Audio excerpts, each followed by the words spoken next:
The night was dark and stormy when Eric's life was suddenly and tragically cut short. Meredith, his loving wife, had identified his lifeless body in the morgue, her tears staining the cold, pale sheet covering him.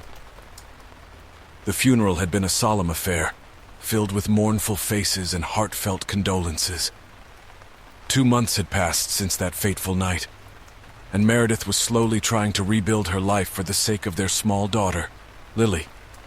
She had accepted her loss and learned to live without Eric, but her heart still ached with the void he had left behind. Then, one evening, as rain splattered against the window panes and the wind howled outside, her phone rang.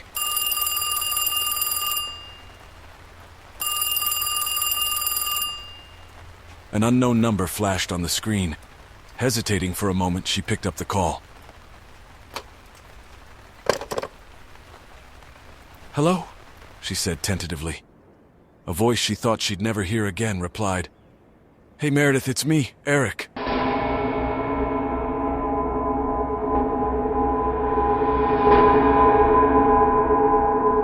Her heart skipped a beat.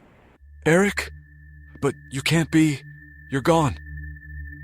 "I miss you, Mary. I miss Lily," he said, his voice filled with longing. Tears welled up in Meredith's eyes. "How is this possible?"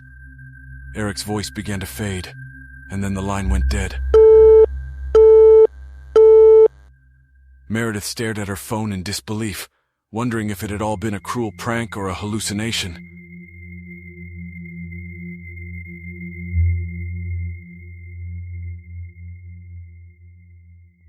A week later, the phone rang again, and this time Meredith was prepared.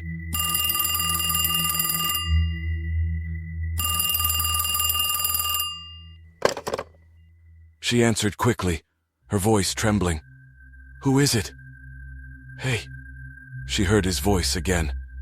"Eric, please tell me what's going on," Meredith replied. "How's everything there?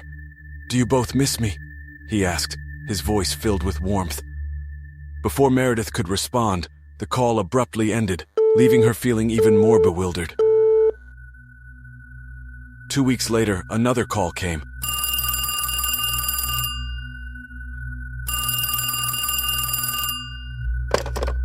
But this time Eric's tone was different.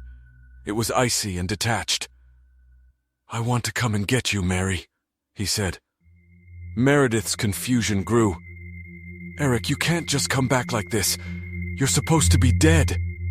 He demanded to talk to Lily, and Meredith refused, fearing for her daughter's safety. "Is it really you? Don't you love me anymore?"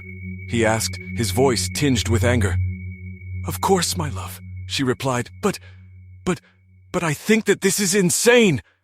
He hung up in frustration, leaving Meredith to grapple with her emotions and growing fear.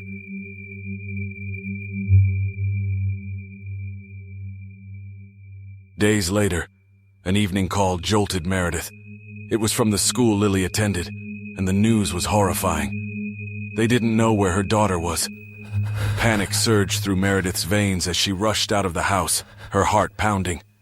She tried to call Lily on her smartphone, but there was no answer. At the police station, tears streamed down her face as she recounted the strange phone calls and the sudden disappearance of Lily. The community rallied together to search for the missing girl, but despite their best efforts, there was no sign of her. 1 week later, as Meredith's hope dwindled, the phone rang again.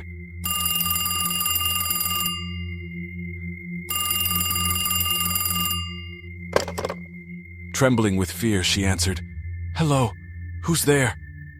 "Hey, Mama, how are you?" It was Lily's voice, and Meredith's heart leaped with joy. She heard Lily's laughter in the background. "Where are you, Lily? We've been so worried," Meredith cried out. "Here, with Papa," she replied, and Meredith felt a cold breeze up her spine. "Hey, Mama, Papa said we are coming to take you with us. It should be any time now." Lily's voice trailed off. Meredith's desperation grew, but the call abruptly ended once more, leaving her with unanswered questions and a gnawing fear deep within her heart. Who was dead and who was alive in this reality anyway? Is this what madness looked like?